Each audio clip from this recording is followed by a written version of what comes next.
Bismillahirrahmanirrahim. Assalamualaikum warahmatullahi wabarakatuh. Jumpa lagi dengan saya di Abil Maiwa Channel. Jadi teman-teman, channel ini merupakan channel pendidikan tempat kita berbagi tentang aplikasi pendidikan, Microsoft Office, serta tips dan triks komputer. Jadi pada video kali ini teman-teman ya, kembali lagi admin akan berbagi sebuah video informasi, yaitu terkait info yang dinantikan oleh banyak guru honorer, yaitu ada kabar gembira dari Kemenpan RB teman-teman ya, untuk honorer yang belum lolos ASN P3K. Nah, tentunya ketika kami menginformasikan informasi ini, tentunya teman-teman jangan pernah ketinggalan informasi terbaru dari kami.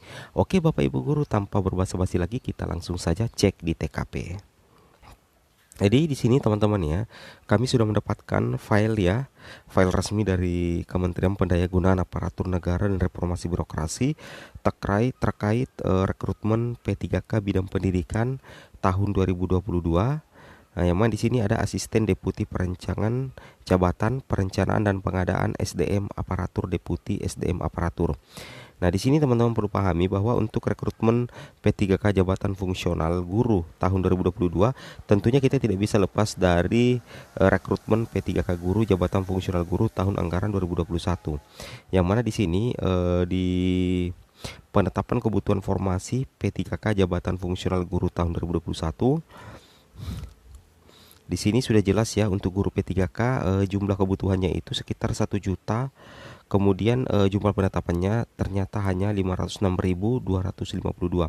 Tentunya teman-teman ya, ini jauh dari target di sasaran di tahun 2021 kemarin, sehingga banyak rekan-rekan guru yang berhasil lolos passing grade tetapi tidak mendapatkan formasi. Seperti itu Bapak Ibu ya. Ini yang seyogyanya kita paham bersama. Seperti itu Bapak Ibu. Nah, sekarang kita coba cek langsung di informasi resminya untuk penetapan kebutuhan formasi P3K jabatan fungsional guru tahun 2022. Nah, di sini teman-teman ya, untuk rencana kebutuhan P3K Pemda tahun 2022, di sini memang sudah ada surat dari Deputi Bidang SDN Aparatur kepada DJPK Kemenkeu. Jadi ini surat dari Kemenpan RB ya kepada Kemenkeu, di sini bernomor B-14-SM0100/2021, tanggal 16 September 2021, perihal penegasan data perkiraan formasi ASN untuk instansi pemerintah daerah tahun 2022. Jadi memang ada sudah sejak tahun 2021 memang Kemenpan RB sudah menyurati kepada Kemenkeu terkait perkiraan formasi ASN untuk instansi pemerintah daerah untuk formasi tahun 2022. Wow, ini pergerakan yang sangat luar biasa sekali Bapak Ibu ya. Di sini katakan bahwa untuk kebutuhan ASN tahun 2022 khusus untuk P3K jabatan fungsional guru itu kebutuhannya itu sekitar 758.018. Sedangkan untuk tenaga kesehatan dan teknis sekitar 184.239. Jadi total secara keseluruhan adalah 942.257.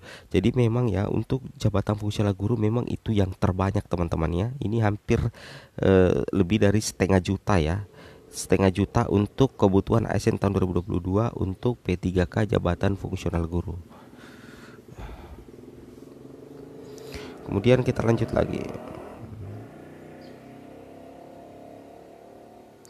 Nah, di sini untuk progres pengajuan kebutuhan P3K juga teman-teman ya, di sini dibahas juga ya untuk progres pengajuan formasi dari proses pengajuan kebutuhan P3K dari Pemda. Artinya ini untuk proses istilahnya proses pengajuan formasi dari Pemda kepada pusat. Nah, ini target sebenarnya adalah sekitar 758.018 ya. Tapi ternyata yang diusulkan Pemda itu baru masuk sekitar 127.179. Nah, untuk kebutuhan guru nasional itu ada sekitar 758.000. Ternyata yang baru diusulkan sampai saat ini itu 127.000, berarti baru berkisar sekitar 16,7%. Seperti itu Bapak Ibu ya.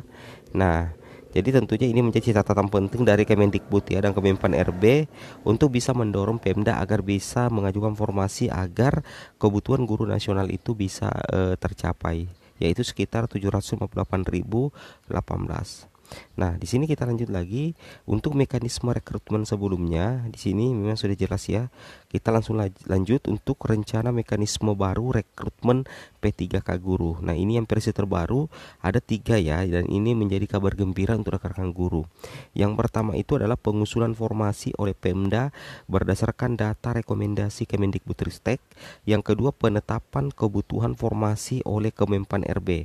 Nah, jadi yang ketiga adalah proses seleksi prioritas peserta yang lulus nilai ambang batas tahun 2021. Nah, ini yang poin pertama, pengusulan formasi oleh Pemda berdasarkan data rekomendasi oleh Kemendikbud. Misalkan Kemendikbud butuh 10 guru, sedangkan yang diajukan Pemda hanya 3. Jadi yang diambil di cover di sini adalah tetap diambil dari rekomendasi dari Kemendikbud, yaitu 10. Berarti apa namanya ya, ini ada sedikit perubahan terkait pengajuan formasi, bahwasanya formasi yang akan ditetapkan itu berdasarkan rekomendasi dari kebutuhan Kemendikbud. Seperti itu Bapak Ibu ya. Tujuannya ini adalah dengan memprioritaskan guru yang lulus nilai ambang batas tahun 2021 namun tidak mendapatkan formasi. Tentunya ini menjadi kabar bahagia untuk rekan-rekan guru sekalian. Kemudian yang kedua adalah penetapan kebutuhan formasi oleh Kemenpan RB. Jadi untuk penetapan kebutuhan formasi dari Kemendikbud itu ditetapkan oleh Kemenpan RB dan tetap berdasarkan sepanjang anggaran yang disetujui oleh Kemenkeu. Jadi ada kolaborasi antara Kemenkeu dengan Kemenpan RB. Kemudian berikutnya adalah ini teman-teman ya, proses seleksi prioritaskan peserta yang lulus nilai ambang batas tahun 2021.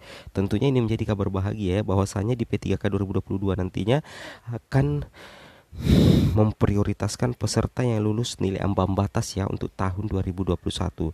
Contoh di sini misalkan Pak Budi, seorang guru THK 2 yang mengikuti seleksi tahun 2021 dan lulus passing grade namun tidak mendapatkan formasi karena kalah bersaing dengan guru lainnya di seleksi kompetensi kedua. Nah, di sini maka nantinya itu teman-teman ya akan dialokasikan formasi untuk Pemda di sekolah Pak Budi agar Pak Budi dapat melamar di sekolahnya. Wow, tentunya ini menjadi kabar gembira ya. Nantinya akan diprioritaskan formasi di sekolahnya, di sekolah induknya ya, agar nantinya bisa melamar formasi di situ. Wow.